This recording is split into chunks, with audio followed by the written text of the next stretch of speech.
Aleluia.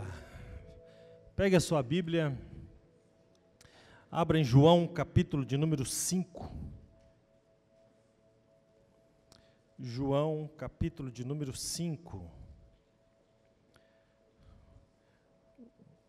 Vou ler alguns versículos do 1 em diante.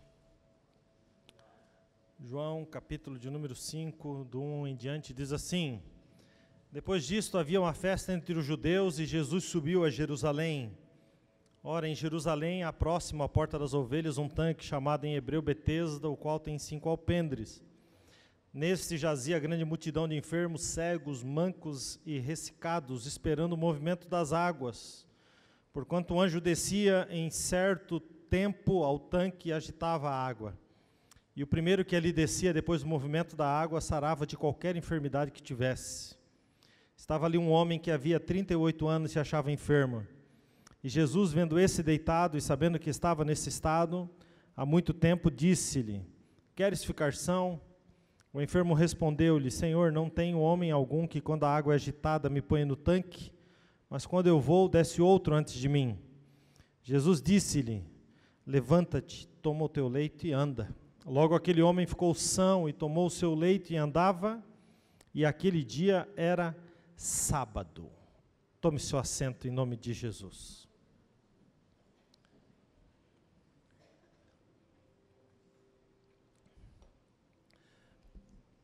Queridos, há em Israel 7 festas principais registradas em Levítico, e essas 7 festas do povo judaico, elas eram extremamente respeitadas e são até hoje extremamente respeitadas pelo povo hebreu. É interessante porque Deus se move e fala na sua palavra através de muitas formas. Dessas 7 festas principais, o Senhor dividiu elas em 2 partes de 3 e uma no meio, para compor as 7. As 3 primeiras ficavam logo no primeiro mês, que é a festa da Páscoa, a festa dos pães asmos e a festa das primícias. Logo em seguida, no 7º mês, portanto não mais no primeiro, mas no 7º, tinha as outras 3 festas, das trombetas, da expiação e dos tabernáculos. E no meio, logo após a Páscoa, 40 dias depois, existe a festa do Pentecostes. Então são 3 festas, depois, passados 7 meses, mais 3 festas, e no meio de Pentecostes. Quando a gente vai olhar para essas festas com uma visão de Jesus, porque a palavra de Deus nos diz que tudo o que aconteceu no Velho Testamento era uma sombra daquilo que haveria de vir no Novo. E a gente começa a analisar o significado dessas festas, a gente começa a encontrar Jesus em todas elas, e encontrando Jesus em todas elas, nós entendemos que o Senhor, de forma maravilhosa, contundente, aparece, na Bíblia de capa a capa. A Bíblia é um livro cristocêntrico, tem Cristo como centro de todas as coisas. As 3 primeiras festas, Páscoa, pães asmos e primícias, são 3 festas que apontam para Jesus. A Páscoa aponta para a morte de Jesus. Os pães asmos, a festa dos pães sem fermento, apontam para a pureza de Jesus. E a festa das primícias, que era aquilo que se pegava, aquilo que se colhia primeiro, o melhor da colheita, e eles entregavam no templo, ela aponta para Jesus como sendo o primeiro a ressuscitar dentre os mortos. E só porque ele ressuscitou dentre os mortos, nós também ressuscitaremos um dia com o Senhor. Então, as 3 primeiras festas apontam para morte de Jesus, pureza de Jesus e aquele que ressuscitou primeiro entre os mortos. Em seguida vem então a de Pentecostes, que marca a era da igreja, o derramamento do Espírito Santo, o Evangelho é anunciado, a salvação de almas. E nós estamos vivendo este momento, dentro deste calendário profético. Nós já tivemos a alegria de ter o nosso Cristo que veio e morreu por nós, um Cristo puro, um Cristo que foi o que ressuscitou dentre os mortos, porque diz em Atos, capítulo 2, no discurso de Pedro, que era impossível que a morte pudesse detê-lo, e iniciou-se a era da igreja, o derramamento do Espírito Santo, e nós vivemos isso, porque a gente olha para trás e sabe que o derramar do Espírito Santo, a salvação de almas hoje, se deve àquilo que já aconteceu, a morte de Jesus, a pureza de Jesus, a ressurreição de Jesus. Não é glorioso isso? Mas faltam as 3 últimas festas, que são a da trombeta, expiação e tabernáculo. Pastor, o que essas 3 festas representam nesse calendário? A festa das trombetas, ela aponta para o arrebatamento da igreja. Lá em 1 Tessalonicenses, capítulo 5, diz que o céu se abrirá e o Cristo voltará com voz de arcanjo e som de trombeta de Deus. Então os mortos ressuscitarão primeiro e nós, os que estivermos vivos, nos encontraremos com eles nos ares e estaremos para sempre com o Senhor.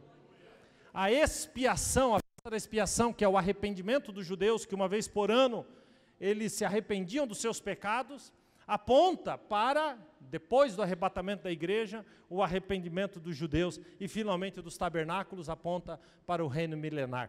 Queridos, a Bíblia ela é fantástica, a Bíblia ela é maravilhosa. Compreender a palavra de Deus e entender como Deus se move através dessa palavra, enche o nosso coração de fé, de esperança e a certeza de que Deus está no controle de todas as coisas. A Bíblia vai dizer aqui no texto que eu li, que começa dizendo que Jesus estava em uma destas festas. Não explica qual festa era, mas esse era ainda o primeiro ano do ministério de Jesus.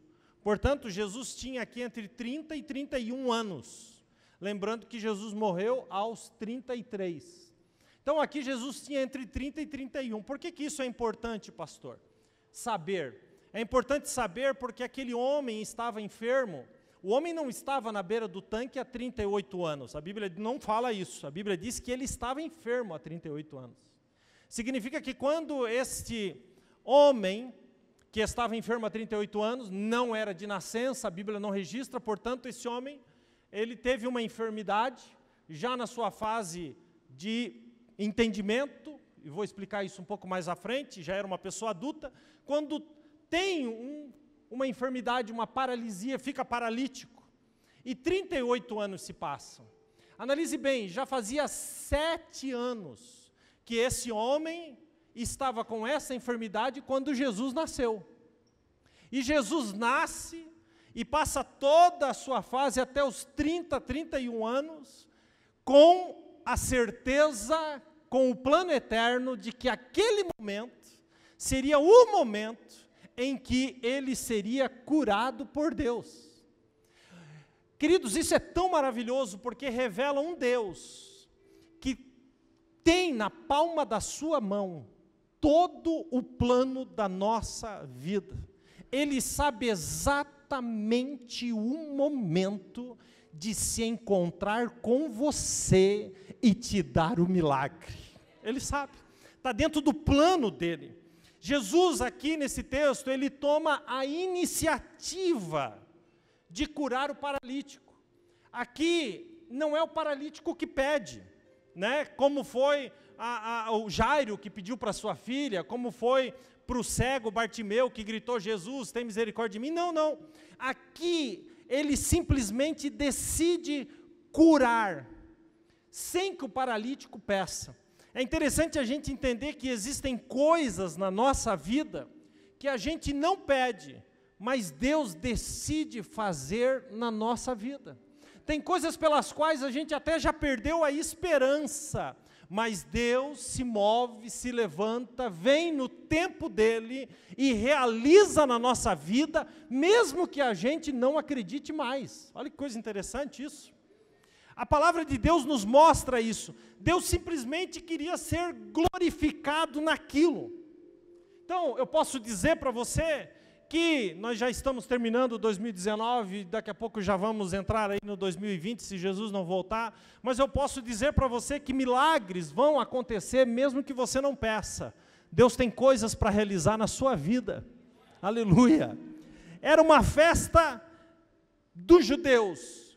Qual festa não sabemos, mas os judeus usavam as festas para descansar, para irem a Jerusalém, para, enfim, ter o seu momento, se fosse hoje, de férias, talvez, já programavam o momento da sua vida para poder ir a Jerusalém. Ou seja, era um momento de descanso para o povo, de se reunir no templo do Senhor. E isso nos traz outra lição, que mesmo que não tenha, ou que não seja um momento de trabalho, Jesus nunca teve descanso. Jesus, para estender a mão, ele não olhava para a circunstância, ele não olhava nem para o dia, ele não olhava para a situação. Jesus, para estender a mão e ser bom, Jesus, para estender a mão e ser Jesus, ele não se importava, ele não se fixava em nada dessas coisas.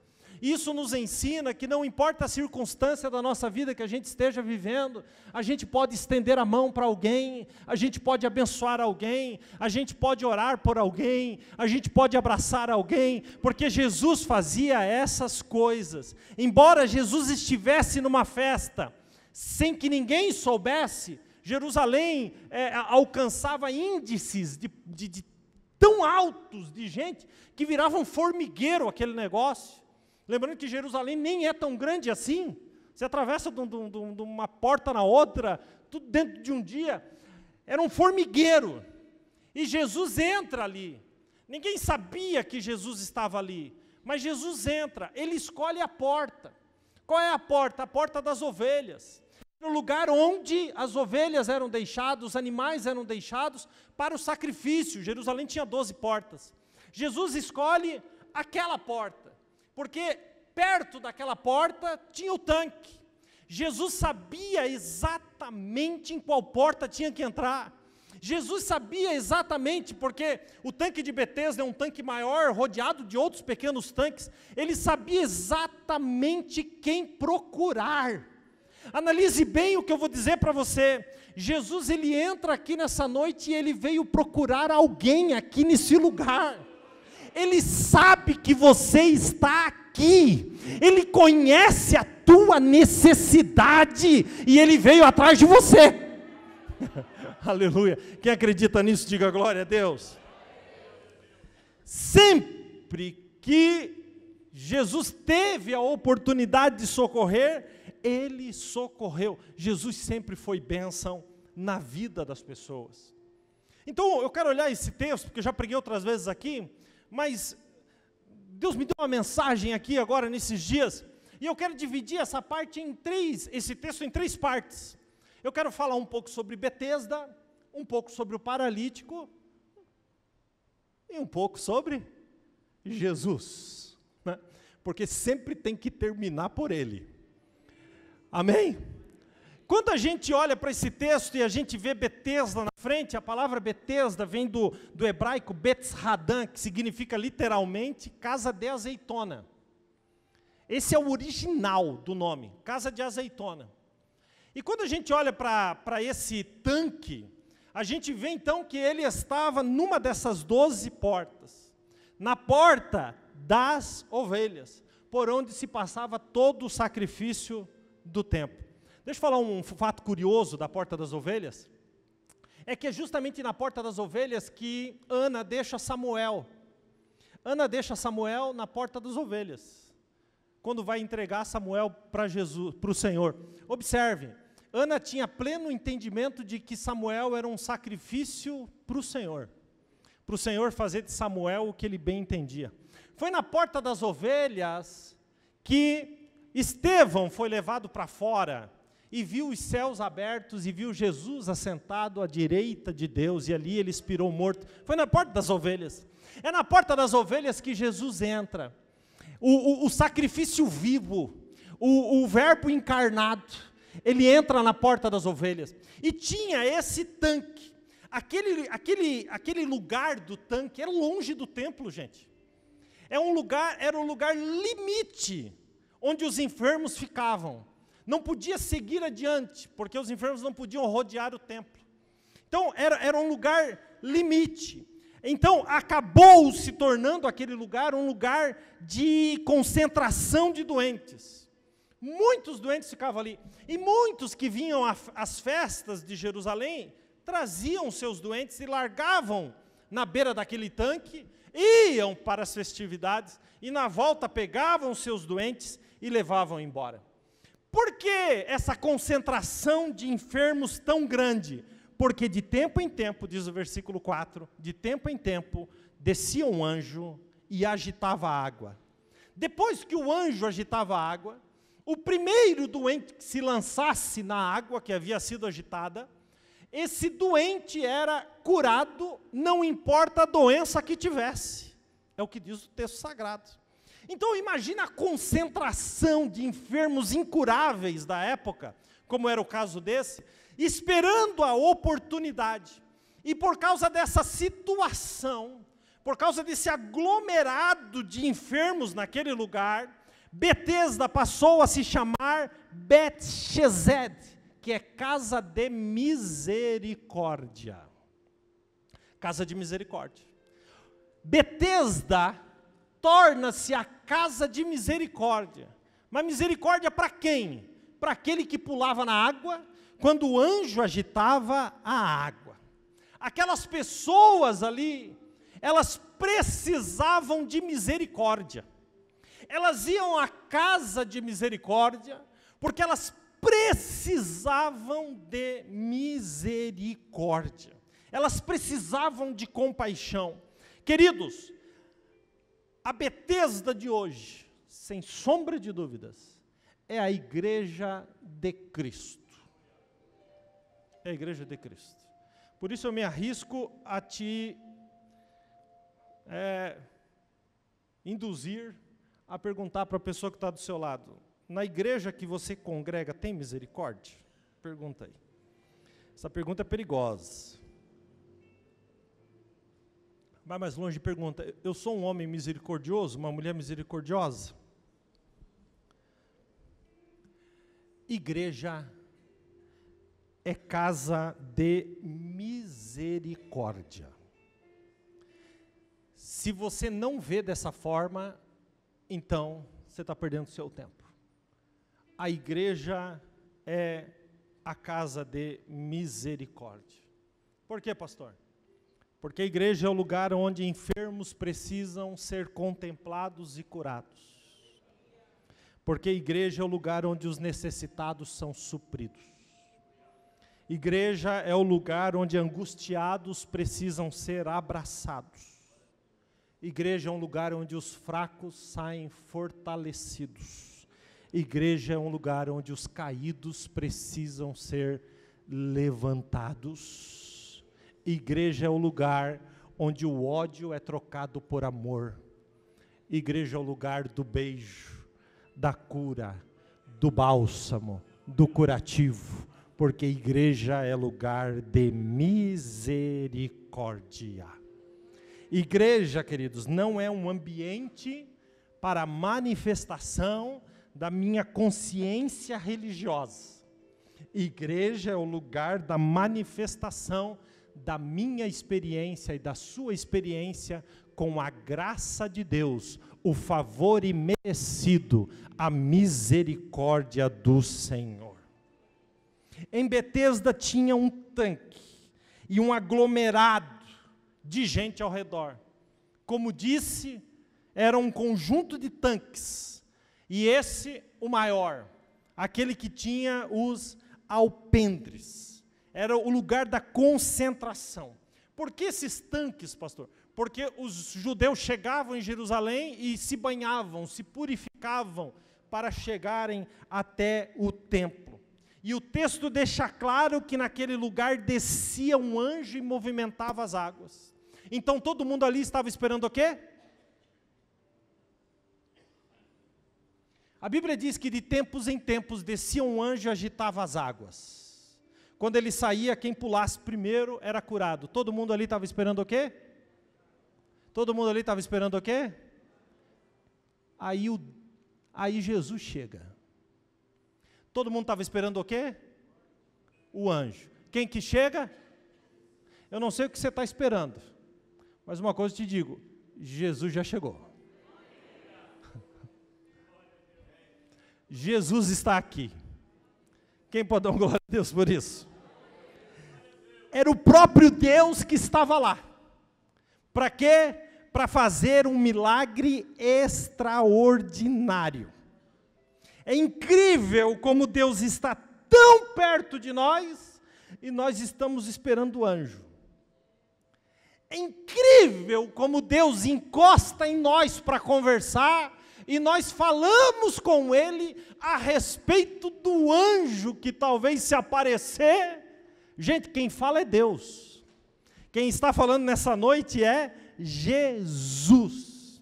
Você já parou para pensar que Jesus pode sentar-se do nosso lado no culto e a gente não é nem capaz de dizer paz do Senhor? A gente não é nem capaz de dizer que bom que o Senhor está aqui nessa noite. Você já parou para pensar como a presença de Jesus passa desapercebida? Gente, Jesus não é um fantasma, Jesus é uma pessoa. E Ele está no nosso meio. E a gente quer que o anjo agite as águas. Mas Ele encosta perto de nós e quer conversar. Nós queremos a glória do céu, mas Jesus quer demonstrar a sua glória através de um milagre na nossa vida. É interessante como a gente quer coisas cinematográficas, quando Jesus na sua simplicidade chega perto de nós e conversa conosco.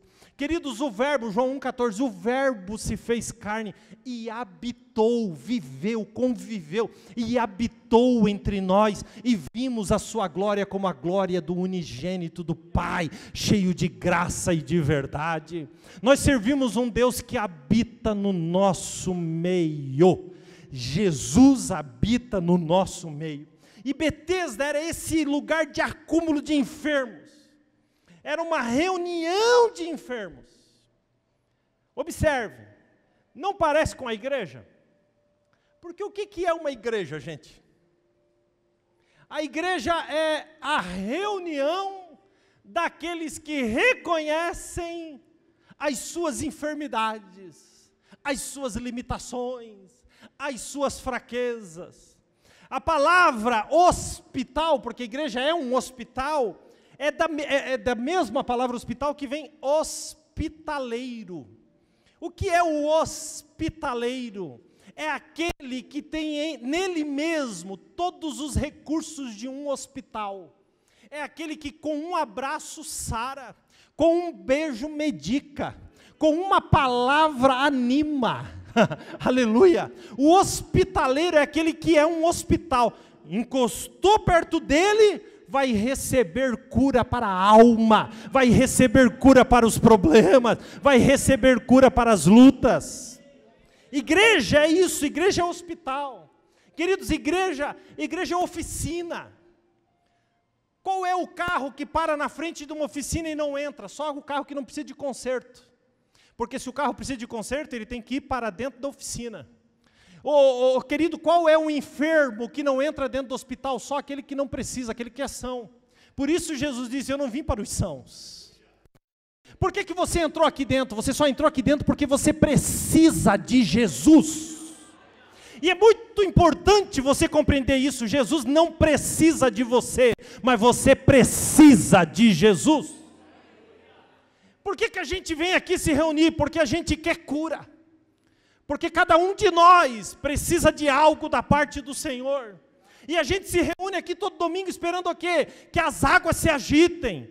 Para que de uma forma milagrosa sejamos jogados dentro da água e saiamos diferente. Mas deixa eu te dizer uma coisa, nessa noite a água não agita, nessa noite Jesus vem conversar com a gente.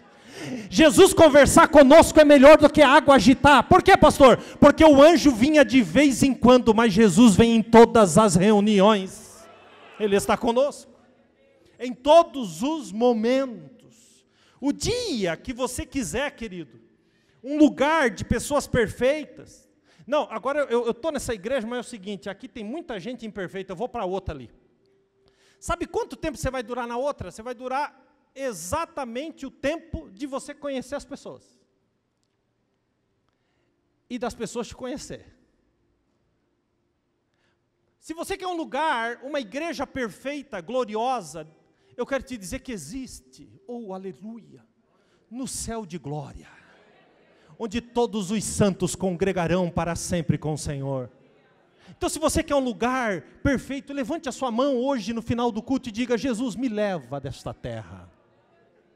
Me leva essa semana, Jesus, dessa terra. Se você não tiver coragem para fazer essa oração, diga: Jesus, eu prefiro ficar por enquanto no hospital, me cura por aqui mesmo. Tem misericórdia da minha vida, eu estou na casa de misericórdia. Igreja é lugar de pessoas imperfeitas. Olha só o que tinha lá, versículo 3, uma grande multidão de enfermos, de cegos, de mancos e de ressecados. Por que tantas doenças, pastor? Pelo simples fato de que igreja é isso. Cada um de nós tem uma.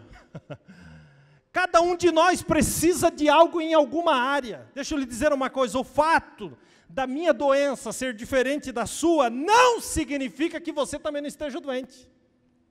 Não significa que porque o teu irmão demonstra enfermidades diferentes da sua, não significa que por causa disso você também não é um. Se nós viemos à casa de misericórdia, é porque nós precisamos de cura, precisamos ser transformados pelo Senhor, reconhecemos as nossas fraquezas, todos nós precisamos do médico, Jesus Cristo. Ou tem alguém aqui que se atreve a levantar a mão e dizer: eu não preciso de Jesus? Todos nós precisamos do médico que está aqui. Jesus está aqui, quem precisa de Jesus, diga: eu preciso, Jesus. Aqui é o lugar da misericórdia, é o lugar para as pessoas se reunirem para serem curadas. Mas Betesda também é o lugar da aflição. Esse homem estava ali, com tantas aflições há tanto tempo. Querido, aqui, na casa de misericórdia, é o lugar de chorar. Eu acho interessante, às vezes a gente até assusta, né, quando alguém chora. Mas, gente, se isso aqui é Betesda, isso aqui é o lugar da gente chorar. Se a gente não puder chorar na igreja, a gente vai chorar onde? Pelo amor de Deus. E o que eu acho engraçado é que às vezes um irmão chora, o outro que está aqui diz assim: ixi, aquele lá está chorando, sei não, acho que está com problema. É o cego falando do outro cego. É o coxo falando do outro coxo. É o paralítico falando do outro paralítico. Querido, se você está aqui, é porque Jesus está aqui, esse lugar é casa de misericórdia. Se o outro está chorando, sabe o que você faz? Abre a boca e chora também. Porque bem-aventurados são os que choram com os que choram. Aqui é o lugar de chorar mesmo. Aqui é o lugar da gente derramar a nossa alma. Então aqui, querido, deixa eu te falar um negócio, você vem no lugar certo, aqui você pode derramar a sua alma. O laço aqui é rompido, as barreiras são laceradas, aqui é a casa do papai, aqui você pode chorar. Aqui você pode chorar. É a mesma coisa que o cara está deitado na UTI, olhar para o lado e dizer assim: nossa, esse aí está mal, hein? E tu está o quê? Se tu está na UTI, filho, tu está o quê? Então o que nós precisamos é ter essa consciência que cada um de nós precisa do Senhor. E apesar de nós termos começado o culto cantando nessa noite, apesar de nós termos visto e ouvido os louvores aqui dessa noite, apesar de nós termos começado celebrando esta noite, ainda assim você pode, antes de ir embora, derramar as tuas lágrimas, porque Jesus está bem aí do teu lado. Esse é o tanque Betesda. E o paralítico, pastor? A Bíblia não fala quem ele era, de onde veio, quem o deixou. A Bíblia, ela menciona ou não a causa da enfermidade. Menciona no 14, quando diz que, quando Jesus encontra ele depois e diz: olha, não peques mais para que não te suceda algo pior. Então Jesus deixa claro que por causa de um pecado, ele contraiu aquela enfermidade. Esses dias eu falei sobre isso. Então, o que eu acho interessante na frase de Jesus é, não peques mais para que não te suceda algo pior.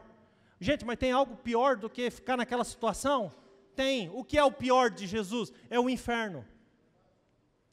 Não peques mais para que não te suceda algo pior. Jesus está falando do inferno. Jesus está deixando isso muito claro. 38 anos antes ele havia cometido alguma coisa que veio sobre ele o juízo divino. E Jesus cita então isso como algo pior. Por quê? Porque toda enfermidade física, querido, é temporária, mas o inferno é eterno.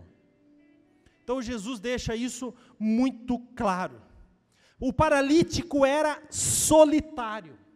Por quê? Porque não tinha quem jogasse ele no tanque.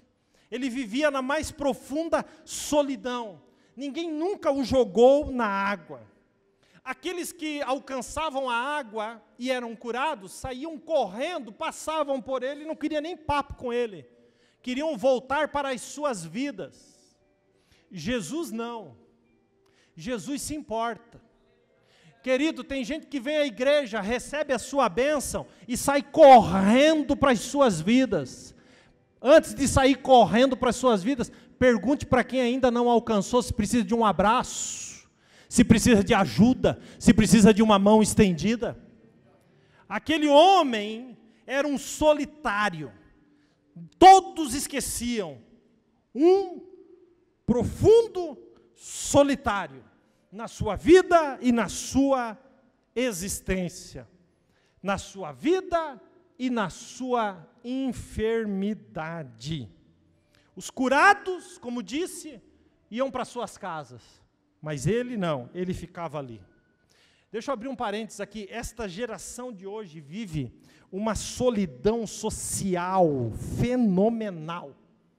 Nós estamos rodeados de pessoas e ainda assim a gente se sente sozinho. Por isso que a igreja, a casa de misericórdia, tem que desenvolver aqui entre nós o senso de família, é dissipar a solidão. Você está aqui, você tem família, você tem irmãos, servimos o mesmo Pai, nós te amamos e vamos estar junto orando contigo pelos teus problemas, porque nós nos importamos. É isso, esse é o senso. Abraçar, beijar, perguntar como estão as coisas. Por quê? Porque a gente vive numa sociedade líquida, onde as pessoas são esquecidas tão rapidamente. Pessoa que sentou 3 domingos do seu lado, fica 4 sem vir, você nem lembra mais quem que era essa pessoa. Você nem lembra que essa pessoa um dia veio aqui na igreja, congregou com a gente. Por quê? Por causa desse desapego. Cada um quer viver a sua própria vida. Mas a gente tem que entender, queridos, que todos nós temos sentimentos. Nós não somos pessoas somente espirituais. Nós também temos alma, sentimento. A gente vem à igreja, como você veio aqui, você já cantou os hinos da harpa, você já levantou a mão na hora do louvor, você ofertou, você está ouvindo a palavra, no final você vai receber uma oração. Amém. O teu espiritual está fortalecido, mas quando você chega em casa e fecha a porta, a solidão está esperando, a tristeza está esperando, a amargura te aguarda. Por quê? Porque nós também somos pessoas que precisamos, às vezes, de um abraço, de um beijo, e às vezes as pessoas ficam dando indireta para nós, senta no culto, fica com uma cara tão triste, tão amargurada, e as pessoas passam e dizem assim, não vou nem dar para o senhor. Ixi, se eu der para o senhor, ela me pega. Se eu dar para o senhor, ele me pega. Quando na verdade a gente deveria fazer ao contrário. O que está acontecendo? Vem cá, deixa eu te dar um abraço. Deixa eu te dar um beijo. Vamos orar junto. Vamos buscar o Senhor juntos. A gente precisa isso. A Bíblia diz, Paulo escrevendo, diz que a gente tem que comunicar com os santos as nossas necessidades. Nós temos que conversar. Porque isto é igreja. Igreja. E muitos de nós estão no meio de uma multidão, mas às vezes não temos ninguém. Muitos de nós, às vezes, não tem um ombro para chorar. Deixa eu fazer um teste com você aqui. Você está passando por um problema terrível, terrível, terrível. É tão terrível que é um assunto seríssimo. Para quem você liga? E conta tudo. Abre o teu coração. Para quem? Se não veio ninguém na sua mente, você está num profundo processo de solidão. Mas deixa eu te dizer uma coisa, Jesus encosta para conversar contigo nessa noite. Jesus encosta para saber de ti. Jesus te ama. Você veio à casa de misericórdia e Jesus veio atrás de você. Aleluia, louvado seja Deus. E falando dele, Jesus, Jesus. Jesus, está lá o tanque, está lá o paralítico, e agora está Jesus. Jesus chegou naquele lugar. Olha que coisa maravilhosa. Jesus chegou. Jesus chegou. Quem chegou? Jesus. Pastor, e o anjo? Não sei. Quem chegou foi Jesus. Quem chegou, pastor? Jesus. E o que muda, pastor? Muda que quando Jesus chega, nasce a esperança. Muda que quando Jesus chega, uma porta se abre. Muda que quando Jesus chega, as oportunidades aparecem. Olha que lindo. Jesus chegou, pastor. Onde ele está, pastor? Onde ele está, pastor? Fica tranquilo, ele te vê. E ele sabe onde você está. Aleluia. Ele te vê e ele sabe exatamente onde você está sentado. Quem aqui congrega na AD Restauração e vem aqui todo domingo à noite, levante a mão. Vocês já viram que vocês sentam tudo no mesmo lugar? Ou geograficamente na mesma linha. Porque a gente é assim, a gente é territorial. A gente chega e diz, isso aqui é meu, hein? Esse espaço aqui é meu. Olha, eu estou olhando aqui, ó, vocês estão todos sentadinhos. Tudo sentadinho no mesmo lugar, mesmo lugarzinho de sempre. Amém? Ó, quando eu quero ver se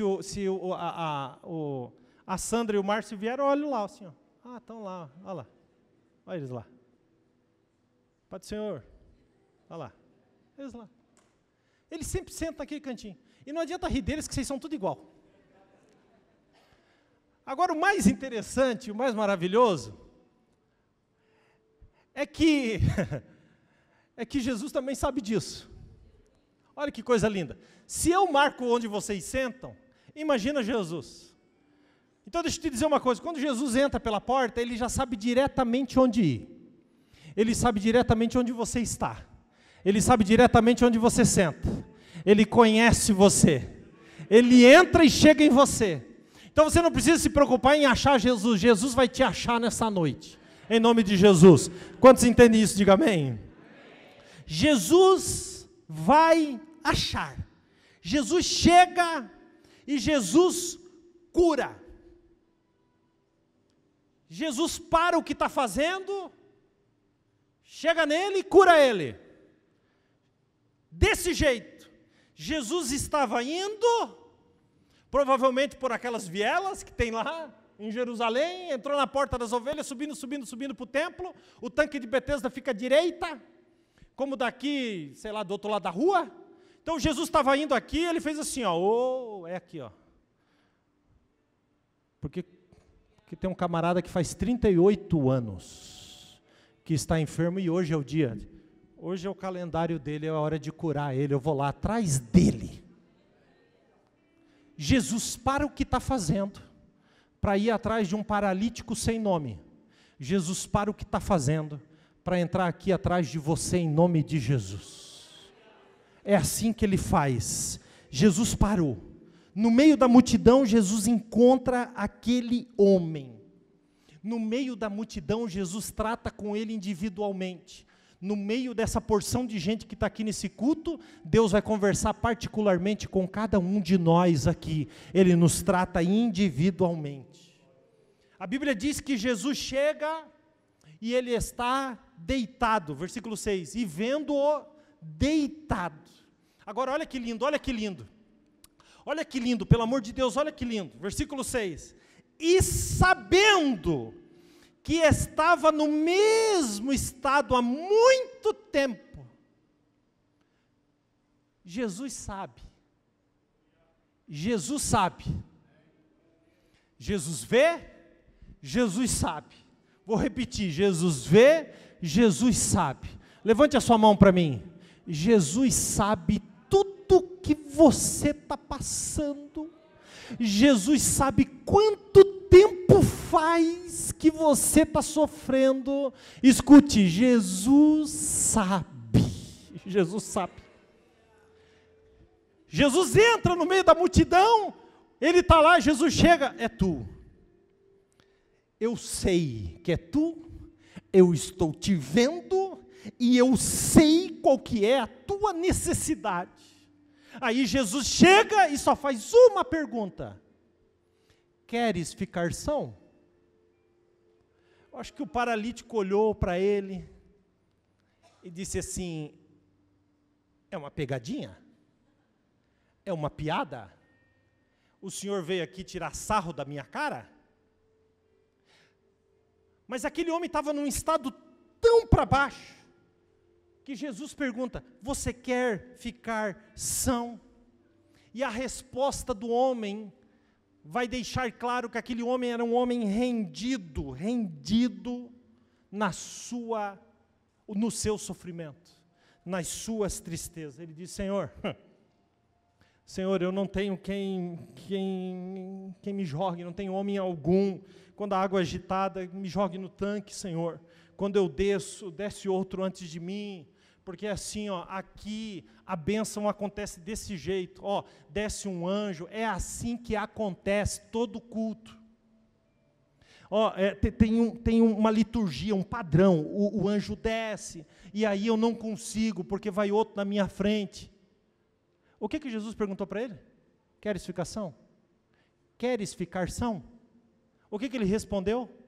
Não, porque assim, para eu ficar são, tem toda uma questão, e tem que acontecer, o culto tem que ser uma bênção, tem que ter gente girando num sapato de fogo, tem que descer o anjo tem que vir e marchar, o varão de guerra tem que andar no nosso meio, é isso que tem que acontecer. E Jesus só está perguntando com a voz doce e suave: queres ficar são? Não, mas o anjo, o tanque, a liturgia, queres? Você quer ficar são? Queres ficar são? Gente, por que é tão difícil responder uma pergunta tão simples?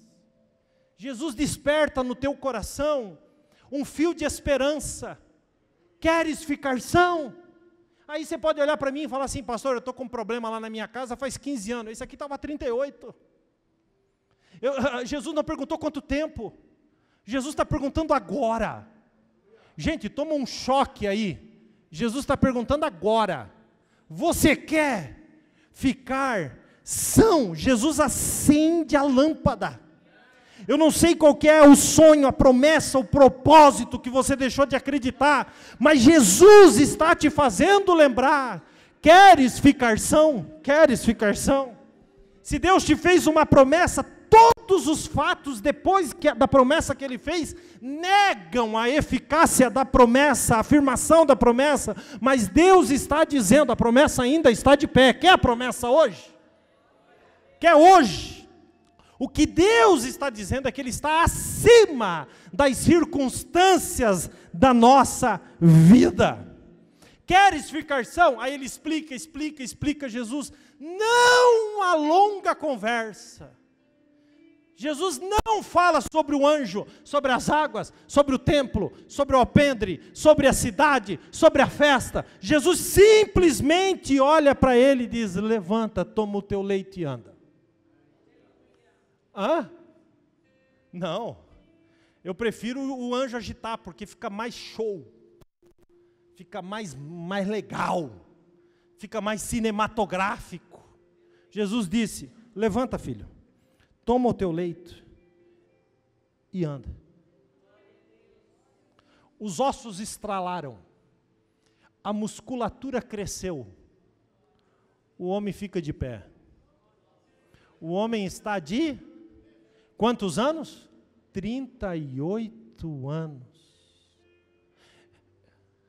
Eu não sei quanto tempo você está nessa, mas hoje você vai sair andando, em nome de Jesus, em nome de Jesus, em nome de Jesus. E a Bíblia diz, e logo o homem ficou são, e tomou o leito e andava, e era sábado, porque no sábado, para o judeu, tudo tinha que ficar do jeito que sempre ficou, ninguém podia fazer nada no sábado. Querido, isso é tão sério que até hoje eles não chamam elevador, para que o elevador que está nesse piso não se mova do lugar, para o piso de cima. Tudo tem que ficar do jeito que está no sábado. Ou seja, aquele homem tinha que continuar paralítico naquele dia, porque era sábado. Mas Jesus curou. Quem pode mexer no sábado? Quem pode? Mateus 12:8 diz, o Filho do Homem, até do sábado, é o Senhor.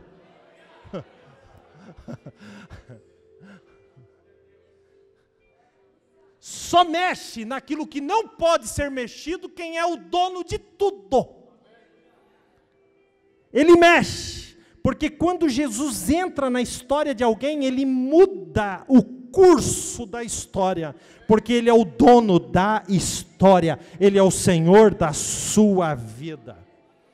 O homem vai embora carregando a cama, e no caminho, e eu já vou encerrar, ele encontra os religiosos, e os religiosos não conseguem olhar para o milagre, só conseguem olhar para um homem carregando uma cama, e dizem para ele, não é lícito você carregar a sua cama no sábado, isso não pode ser feito. E aí eles perguntam, aí o paralítico diz, mas o homem que eu fui curado. Aí eles perguntam, quem te curou? Ele disse, não sei, mas aquele que me curou disse, ordem, toma a tua cama e anda. Então eu estou carregando a cama porque agora eu não sirvo um dia, sábado, mas eu sirvo aquele que é o dono do sábado. E se Jesus é Senhor do sábado, não é nem para eu estar falando isso, mas vai que, né? Se Jesus é o Senhor do sábado, então eu não guardo só o sábado, eu guardo todos os dias, porque Jesus é o Senhor do domingo, é o Senhor da segunda, é o Senhor da terça, é o Senhor da quarta, é o Senhor da quinta, então eu guardo todos os dias, porque Ele é o Senhor do tempo. Então eu não guardo só um dia, eu guardo todos. Quando alguém me provoca dizendo, você não guarda? Eu falei, guardo? Ah, que bom. Eu falei, mas não só ele, guardo todos. Eu já guardo logo todos. Todos os meus dias são para a glória do Senhor. Amém? Amém? Amém? Ele disse, levanta, pega a cama, porque Ele manda no sábado. Agora olha que lindo, vou encerrar. Estou falando isso para parecer que está terminando. E você se concentrar mais aqui, vou encerrar. Escute isso. Depois Jesus o encontrou no templo. Então, peraí. Onde ele estava? Na casa de misericórdia. Agora o que era? Era o templo. Porque é assim que faz. Tem dia que a gente entra na casa de misericórdia, mas tem dia que a gente entra no templo. A casa de misericórdia é onde a gente espera o médico dos médicos vir sarar a nossa alma. Mas o templo é o lugar onde a gente vem adorar aquele que já nos curou e que vive para todo sempre. Encontrou ele aonde? Encontrou ele no templo. E disse, eis que já estás são. Eis que já está são. E aquele homem saiu correndo e anunciou para os religiosos quem o havia curado. Sabe o que aconteceu com Jesus? A partir daqui, nenhuma perseguição é registrada até aqui. A partir daqui, os judeus começam a perseguir Jesus. A partir daqui, os judeus têm planos para matar Jesus, porque Jesus não se importa com o que vai acontecer, com o que vão dizer, com quem vai se levantar. Jesus quer curar você e não está nem aí para nada disso, porque Ele é o Senhor dos senhores e o Rei dos reis. Mesmo fazendo o bem, sempre terá alguém apontando o dedo para você, querido. Se fizeram isso com Jesus, também farão contigo. Jesus quer curar a sua alma. Eu quero que você fique de pé.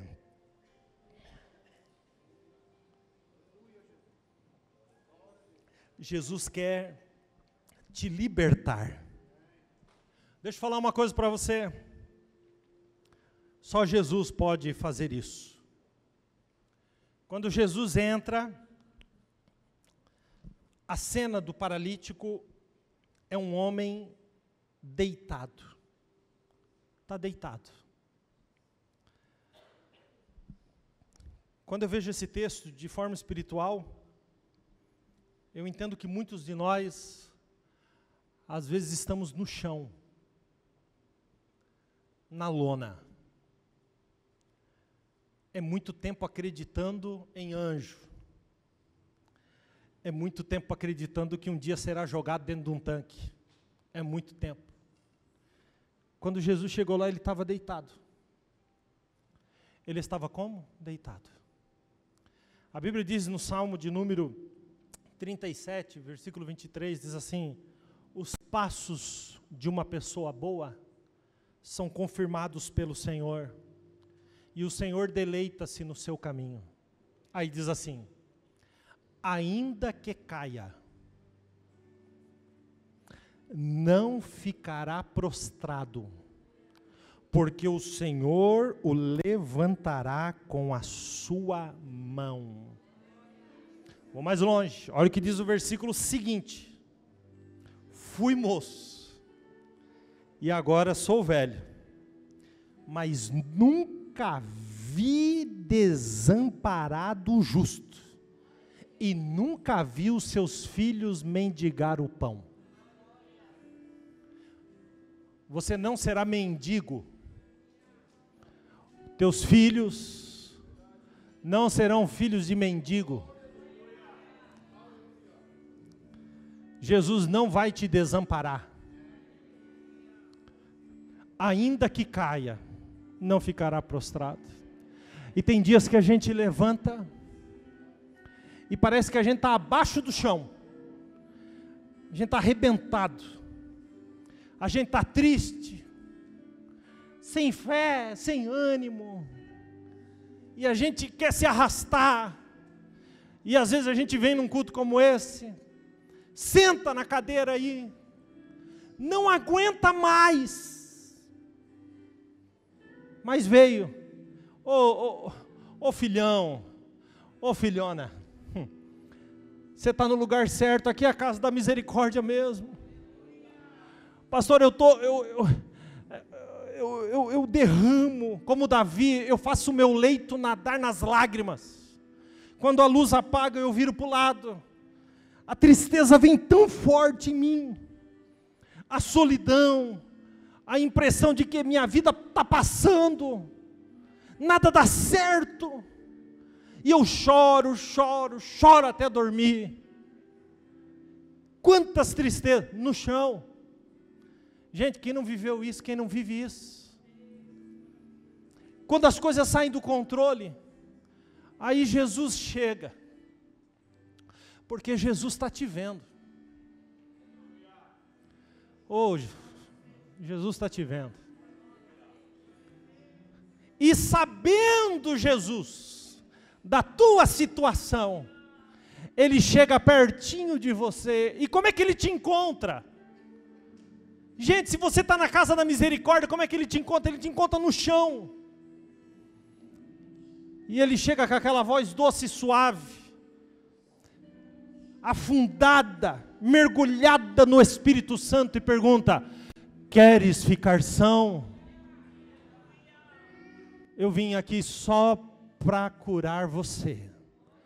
Eu mudei o curso da história, eu parei aquilo que eu estava fazendo, só para vir atrás de você. Queres ficar são? Aí eu pego aqui e conecto com o texto do Salmo 37. Ainda que caia, não ficará prostrado. Por quê, gente? Porque o Senhor o levantará pela mão. Então o texto não fala, mas quando Jesus disse: levanta e anda, Jesus abaixou Jesus pegou, porque isso é um princípio bíblico. Ele pegou pela mão do paralítico e disse, levanta, puxando. Ele diz, levanta. Ele diz, levanta, puxando. Levanta, levanta, levanta. Não, mas eu não consigo mais ficar em pé. Levanta, porque quem está falando sou eu, pode levantar. Levanta, mas e o anjo? Levanta. E as águas? Levanta, levanta. Levanta e anda. Toma o testemunho, toma a cama e sai carregando. Mas não dá, porque hoje é sábado. Eu sou o Senhor do sábado. Eu sou o Senhor de todas as coisas. Eu posso todas as coisas. Levanta. Queridos, eu vou fazer uma oração. Existe alguém aqui que gostaria de entregar a sua vida para Jesus? Pelo amor de Deus, aceita esse convite. Levante a sua mão e diga, eu quero entregar a minha vida para Jesus hoje. Eu preciso de Jesus na minha vida. Tem alguém? Tem alguém? Levante a mão. Existe alguém? Pergunte aí para a pessoa que está do seu lado. Você não quer uma oração? Você não quer entregar sua vida para Jesus lá na frente?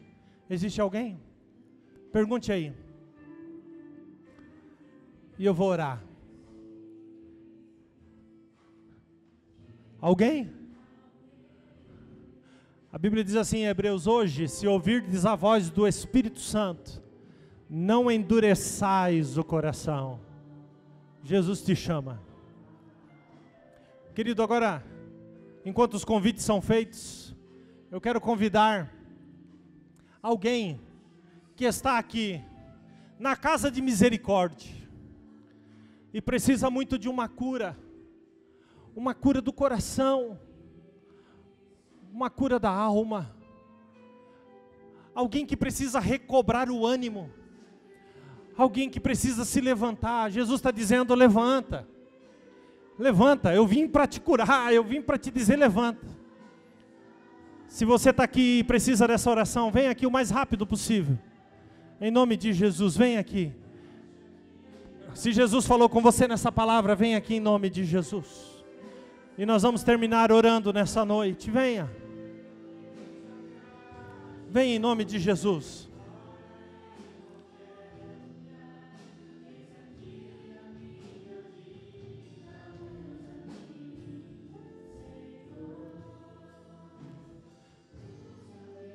Oh, que Jesus lindo. Oh, casa de misericórdia. Existe alguém aqui que está com alguma enfermidade? Eu quero que você venha aqui à frente, eu quero orar por você. Existe alguém aqui que está com alguma enfermidade física? Vem aqui à frente, eu quero orar por você. Nós estaremos orando, estaremos encerrando o culto dessa noite.